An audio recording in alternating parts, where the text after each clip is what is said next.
Welcome back, dear students. This is Dharamveer Singh, biology faculty of your school. Students, we are discussing about chapter The Living World of class 11 biology. This is the first chapter of class 11th biology.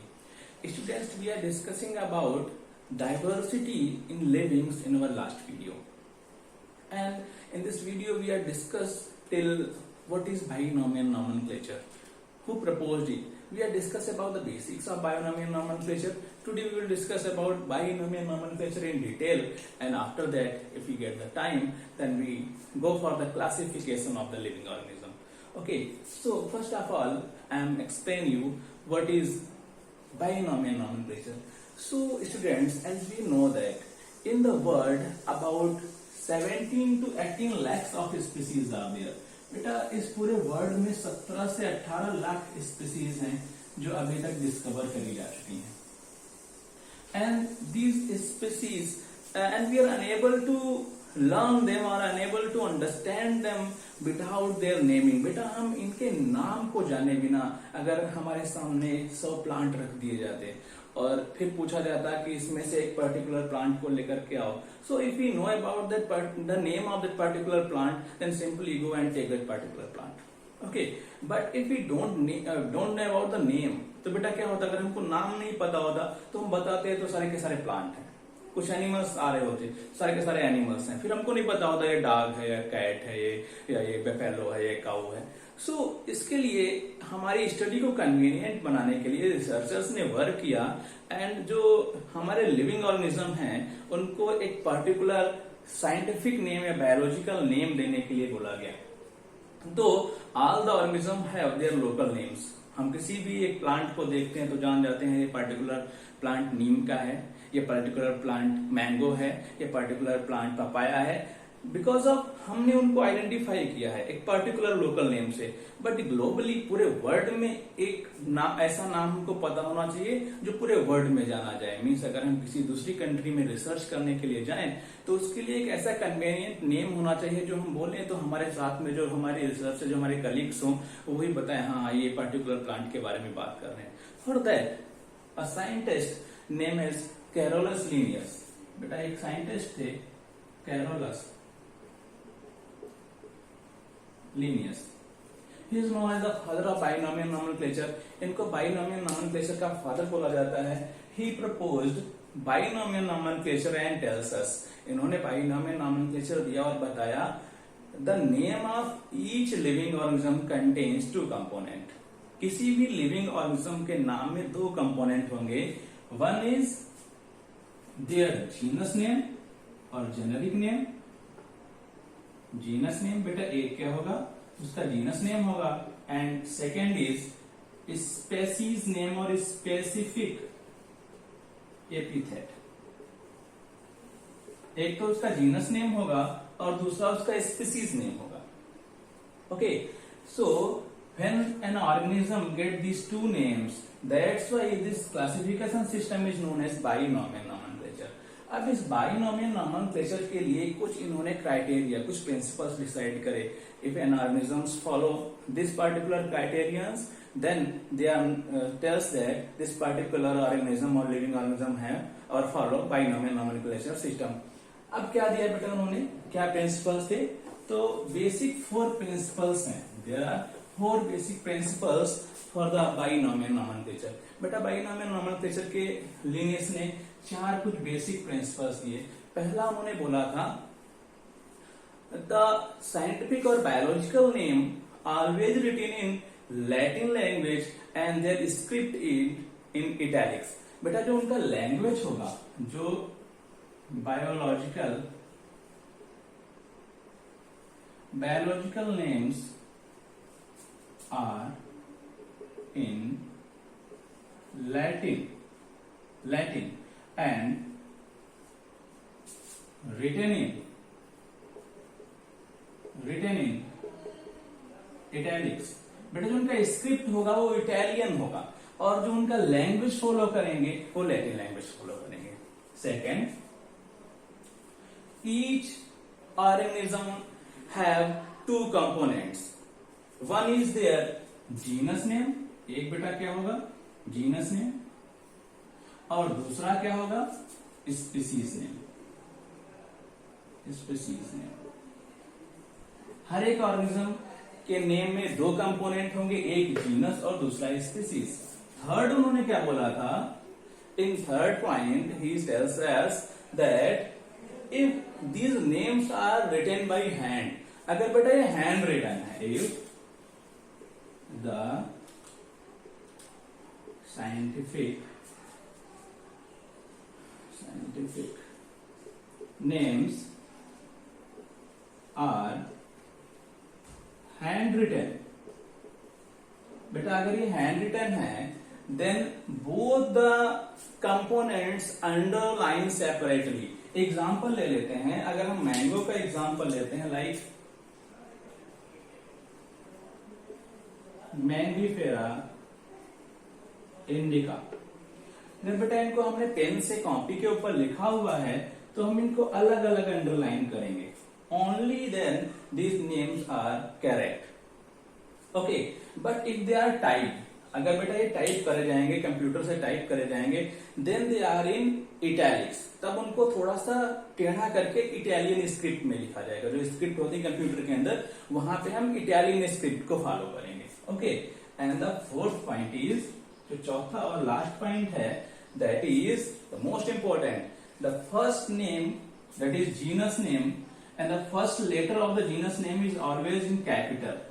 जो genus name का पहला letter होगा वो capital letter होगा, वो English का capital letter होगा, और जो स्पीसीज नेम का पहला letter, the first letter of the species name is in small letter. बेटा कैसा होगा, वो स्मॉल लेटर में होगा। तो जो जीनस नेम का पहला लेटर होगा वो हमेशा कैपिटल होगा, और जो स्पीसीज का होगा वो स्मॉल होगा। एक और एग्जांपल लेते हैं, लाइन का एग्जांपल लेते हैं, पैंथेरा लियो, पैंथेरा लियो। तो बेटा क्या है, पैंथेरा लियो, ये लाइन का साइंटिफिक नेम है। तो यहाँ पे पैंथेरा जीनस है, लियो स्पीसीज है। तो जीनस का फर्स्ट लेटर बेटा हमने कैसा लिखा हुआ है, कैपिटल लेटर है, कैपिटल लेटर है, और स्पीसीज का पहला लेटर है स्मॉल लेटर। सो ये बेसिक क्राइटेरिया है बायनोमियल नोमेनक्लेचर का, जो साइंटिफिक नेम लिखने के लिए, साइंटिफिक नेम को डिनोट करने के लिए यूज करे जाते हैं। Okay, so I think it is all about the binomial nomenclature. One thing is left, one thing is left here. Sometimes you people think that a name like example Mangifera indica lin। बेटा कभी कभी observe करते हो आप कि यहाँ पे Mangifera indica के बाद में एक ये वर्ड लिखा होता है, थर्ड कंपोनेंट आ जाता है, and this third component is nothing, this third component is nothing, it is Linn means Linnaeus, it means Linnaeus, means it is a scientist name who first time describe this Mangifera or mango. ये बेटा scientist का नाम होता है, scientist नाम का code होता है। जैसे लिनियस ने पहली बार मैंगीफेरा इंडिका मीन्स मैंगो को डिस्क्राइब किया था, that's why they use this letter code और this we can say that short name for the Linnaeus. उन्होंने थर्ड कंपोनेंट जो लिखा है ये लिनियस का एक कोड है कि इसको मैंगीफेरा इंडिका को लिनियस ने डिस्क्राइब किया था। So I think it is all about the binomial nomenclature. Okay, so our next topic is classification. Next topic that is classification. तो बेटा सबसे इंपॉर्टेंट टॉपिक है, that is most important topic upon class 11, that is classification. Classification. So far we have discussed about the diversity, and after the diversity binomial nomenclature। बेटा diversity पढ़ी, diversity के अंदर हमने पढ़ा आइडेंटिफिकेशन, नॉमेनक्लेचर, बाइनोमियल नॉमेनक्लेचर। और अब जब हम जान गए हैं there are approx 18 lakhs of species, तब अब 18 लाख स्पीसीज को नॉर्मली हम कैसे पढ़ सकते हैं? एक साथ हमसे कोई बोले जाइए सारी की सारी स्पीसीज को लर्न करके आइए, it is not possible. Okay, एक एग्जांपल छोटा सा लेते हैं, जैसे कि मॉर्निंग में जब बेटा हमारे स्कूल स्टार्ट होते हैं, in the morning we seem that there is assembly, morning में असेंबली होती है हमारे स्कूल में, वहां पे प्रेयर्स होती हैं। प्रेयर में सारे बच्चे होते हैं, चाहे क्लास फर्स्ट हो, second, third, fourth, 12th class तक सारे बच्चे होते हैं। क्या ऐसा हो सकता है कि सारे के सारे बच्चों को एक साथ बिठाया जाए और उसके बाद उनकी पढ़ाई स्टार्ट कर दी जाए? आई think it is very typical, ये ऐसे पढ़ाई नहीं हो सकती। हाँ, ऐसा होता है जो हमारे गवर्नमेंट के प्राइमरी स्कूल्स कुछ है वहां पे ऐसा होता है, और गवर्नमेंट अभी तक क्लासिफिकेशन नहीं जान पाई, आई थिंक, जैसा हमको लगता है। सो व्हाट हैपेंस, अब असेंबली के बाद सारे बच्चे अपने अपने क्लासेस में चले गए। इससे क्या हुआ, 12th का स्टूडेंट 12th के क्लास में जाएगा, 9th का 9th में, 10th का 10th में। उससे क्या होगा, the particular teacher when enters in the class then only teach the class 12th student, means हमने क्या किया, सारे स्टूडेंट्स तो सारे हैं लेकिन हमने उनको अलग अलग ग्रुप्स में क्लासिफाई कर दिया। तो क्लासिफिकेशन क्या है, क्लासिफिकेशन का अगर हम डेफिनेशन लिखें, it is grouping of the, यहाँ पे हम लिविंग ऑर्गेनिज्म की बात करेंगे। Classification is the grouping of living organisms into convenient categories. क्या है, grouping of living organism into convenient categories on the basis of some easily observable characters according to the NCERT। बेटा NCERT क्या लिखता है, grouping of living organisms into convenient categories, organisms को की grouping करी जाए into convenient categories, special categories में, on the basis of some easily observable characters, जो कैरेक्टर्स हमको बाहर से दिख जाए, कुछ इंटरनल होंगे, कुछ एक्सटर्नल होंगे, कुछ सेल स्ट्रक्चर भी हो सकते हैं, उनका क्लासिफिकेशन हम कर सकते हैं on the basis of their habitat in the different ecology. तो उनके इकोसिस्टम्स, उनके बेसिस पे हम ऑर्गेनिजम्स को क्लासिफाई कर सकते हैं। सो एक ये डेफिनेशन है जो एनसीईआरटी फॉलो करता है। ओके, सो यहाँ पे एग्जांपल लेते हैं, take an example by the explaining, हम इस डेफिनेशन को एक्सप्लेन करेंगे कि एग्जांपल लेकर के। एग्जांपल लेते हैं, जैसे हम देखते हैं, यहाँ पे हमने एक डॉग देखा, एक काऊ देखा, क्रो भी देखा होगा, बहुत सारे एनिमल्स देखे, प्लांट्स हो सकते हैं, मैमल्स हो सकते हैं, बनाना हो सकता है, मैंगो हो सकता है। What these are? All these are the categories। बेटा ये सब क्या है, ये एक क्लासिफिकेशन की कैटेगरीज है।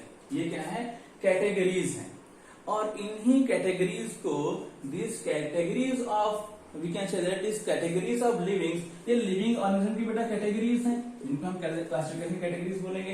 ये लिविंग ऑर्गेनिज्म की कैटेगरीज हैं, and for this categories a English word, and scientifically this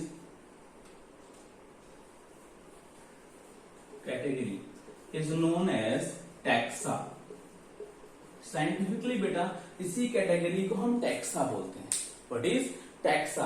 बेटा टैक्सा क्या है, एक डॉग टैक्सा हो सकता है, एक काऊ टैक्सा है, एक मैंगो टैक्सा है, एक मैमल टैक्सा है, बट एट डिफरेंट लेवल्स।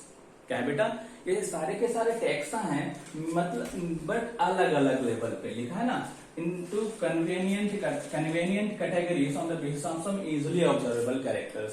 क्या है बेटा, ये सारे के सारे जो हमने वर्ड्स लिखे होते हैं, चाहे वो डॉग हो, चाहे वो क्रो हो, चाहे वो एनिमल हो, चाहे वो मैमल हो, ये सारे क्या है, ये कैटेगरी हैं, क्लासिफिकेशन की कैटेगरी हैं, और इन्हीं कैटेगरीज को हम एक साइंटिफिक वर्ड देते हैं, जिसको हम क्या बोलते हैं, टैक्सा बोलते हैं। आगे भी आपको समझाते हैं और अच्छे समझ में आएगा। देखते हैं, this dog, you must recognize that students, these dogs, cows, mammals, all these are taxa at different level। ये बेटा क्या है, इनका क्लासिफिकेशन लेवल अलग अलग हो सकता है। एग्जांपल लेते हैं, जैसे हमने देखा dog,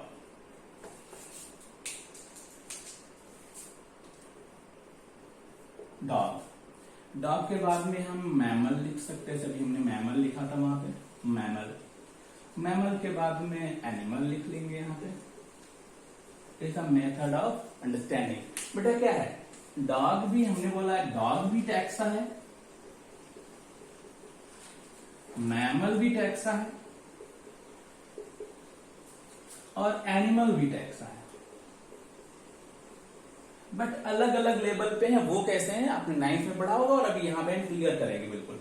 dog is an mammal those organisms that have memory glands and give birth to the young ones, and these mammals are also animals. Dog बेटा एक मैमल है और मैमल एनिमल है, बट ये सब टैक्सा है, बट इनका rank अलग अलग है, इनका लेवल अलग अलग है। डॉग एक स्पीसीज है, डॉग क्या है बेटा, एक स्पीसीज है।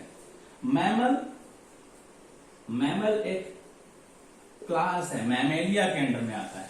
मैमल एक क्लास है जिसको हम मैमेलिया के अंडर पढ़ते हैं, और एनिमल एक किंगडम है। किंगडम भी बेटा टैक्सा है, मैमेलिया भी टैक्सा है और स्पीसीज भी एक टैक्सा है। तो क्या होता है, जो हम पर्टिकुलर नेमिंग करते हैं, ऑर्गेनिज्म का क्लासिफिकेशन करते हैं, वो उनके लेवल के बेस पे, अलग अलग लेवल के बेस पे हम अलग अलग टेक्सोनॉमी कैटेगरीज में उनको डिवाइड करते हैं।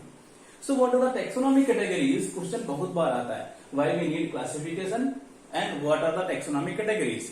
सो why we need classification, we need classification because of in the world a lot of species are there, and the study of these species is impossible in as such।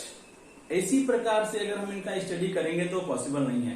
That's why we classify them into convenient categories.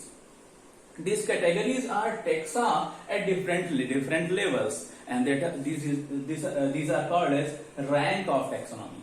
These are called as rank of taxonomy. अब आपसे कोई पूछता है what is taxonomic categories? So species, class, kingdom, phylum, genus, family, all these are the taxonomic categories that we discuss later. First, now the next thing. So what happens?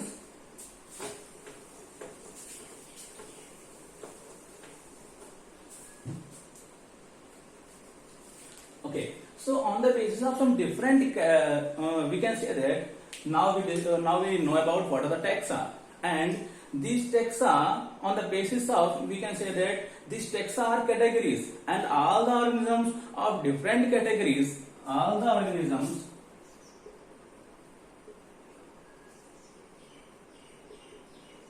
of different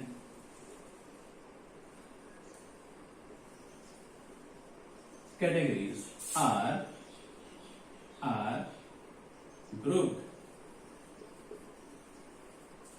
into different taxa। बेटा क्या होता है, जितने भी organism हैं हम उनको different taxa के अंदर क्या करेंगे, ग्रुप करेंगे। This process is known as taxonomy. This process of classification, बेटा टेक्सा के अरेंजमेंट की या ग्रुपिंग की इसी सिस्टम को, टेक्सा के अरेंजमेंट के इसी सिस्टम को हम बेटा क्या नाम देते हैं, क्लासिफिकेशन को हम नाम देते हैं the process of the classification of the taxa is known as taxonomy. बेटा क्या है, इन्हीं पर्टिकुलर टेक्सान के, इनके रैंक वाइज टेक्सान के क्लासिफिकेशन को ही हम क्या बोलते हैं, टैक्सोनॉमी। अब बेटा एक वर्ड आता है जो आपको बहुत कंफ्यूज करता है, वर्ड इज टेक्सॉन। टेक्सॉन और टेक्सा दोनों में क्या डिफरेंस है? बेटा टेक्सॉन जो है सिंगुलर वर्ड है और टेक्सा एक प्लूरल वर्ड है। ठीक है बेटा, तो कोई डिफरेंस नहीं है, सिर्फ सिंगुलर और प्लूरल का डिफरेंस है। टेक्सॉन सिंगुलर है, अगर हम पर्टिकुलर सिर्फ एक कैटेगरी की बात करेंगे, अगर हम क्लास की बात करेंगे तो टैक्सॉन बोल सकते हैं। अगर हम यहाँ पे क्लास की भी बात करेंगे, ऑर्डर की भी बात करेंगे, फाइलम की भी बात करेंगे, जीनस की भी बात करेंगे, तो उसके लिए हम टैक्सा वर्ड यूज करते हैं। ओके, सो टैक्सोनॉमी और classification of the organisms in different taxa is known as taxonomy, and this taxonomy have some criterions. This taxonomy have some criterions for the grouping of the organisms. बेटा ये taxonomy ने भी कुछ criteria develop करे हैं कि किन criteria के बेस पे हम ऑर्गेनिजम्स को डिफरेंट डिफरेंट ग्रुप्स में क्लासिफाई करेंगे। वो क्राइटेरिया क्या हो सकते हैं? दिस क्राइटेरियाज आर, बेटा वो क्राइटेरिया क्या होते हैं? यहाँ पे एक हेडिंग डाल लेते हैं, क्राइटेरियंस,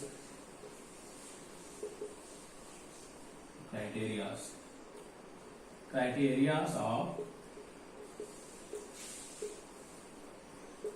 टैक्सोनॉमी। टैक्सोनॉमी की कौन कौन से क्राइटेरिया हो सकते हैं? पहला बेटा, first we group the organisms on the basis of external characters. सबसे पहले हम क्या देखेंगे? External characters. First, observe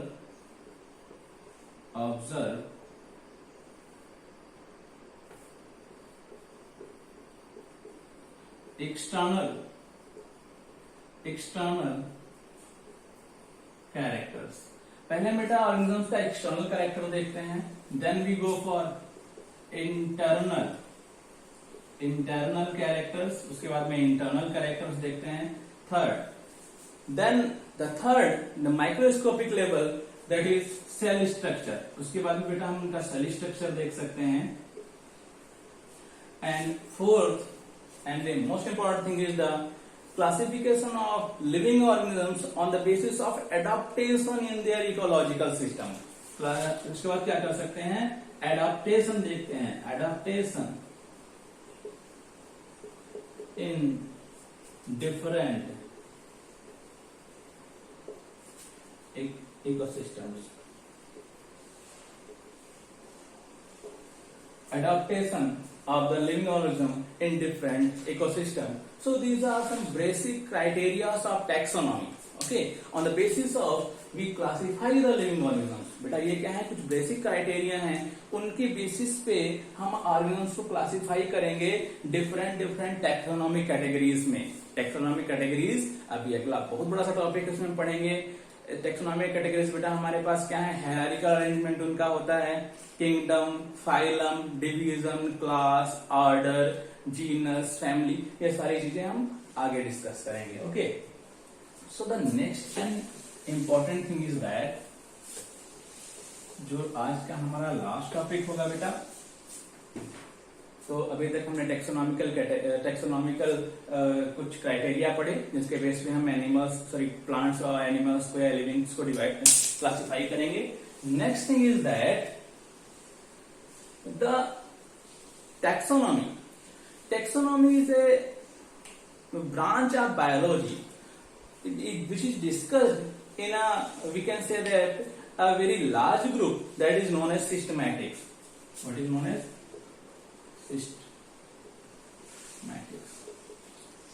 systematics is a branch of biology in which we discuss about the classification of the organisms। बहुत बार आया था। what is systematics? Systematics is a branch of biology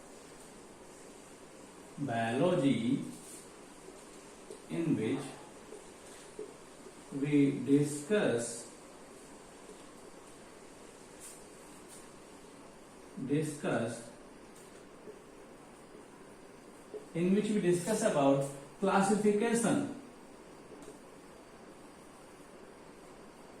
classification of living organisms और taxonomy. Classification of living organisms और taxonomy. बेटा taxonomy को हम एक biology की ब्रांच के अंदर डिस्कस करते हैं जिसका नाम होता है systematics. What is this systematics? Why the name systematics is given? Question आ सकता है। Then systematic, the name is given from a Latin word that is systema. बेटा सिस्टमा एक लैटिन वर्ड होता है जिसका मतलब होता है ग्रुप वाइज अरेंजमेंट। क्या होता है, इसका मतलब ही होता है अरेंजमेंट। जो सिस्टम है, सिस्टमा एक लैटिन वर्ड है, Latin word which means classifying something और अरेंजमेंट ऑफ समथिंग। किसी भी चीज का अरेंजमेंट करना, सही तरीके से अरेंजमेंट करना और ग्रुपिंग करना, उसको सिस्टमा बोला जाता है लैटिन में। इसी सिस्टमा की वजह से इस बायोलॉजी की ब्रांच को नाम दिया गया systematics. And Linnaeus inspired from this word, और उन्होंने इंस्पायर होकर के जो अपना पहला पब्लिकेशन दिया for the classification of living organisms. Linnaeus का जो पहला पब्लिकेशन था, फर्स्ट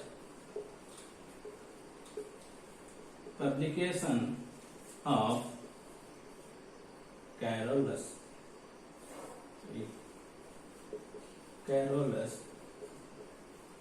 Linnaeus was, बेटा पहला पब्लिकेशन था that was Systema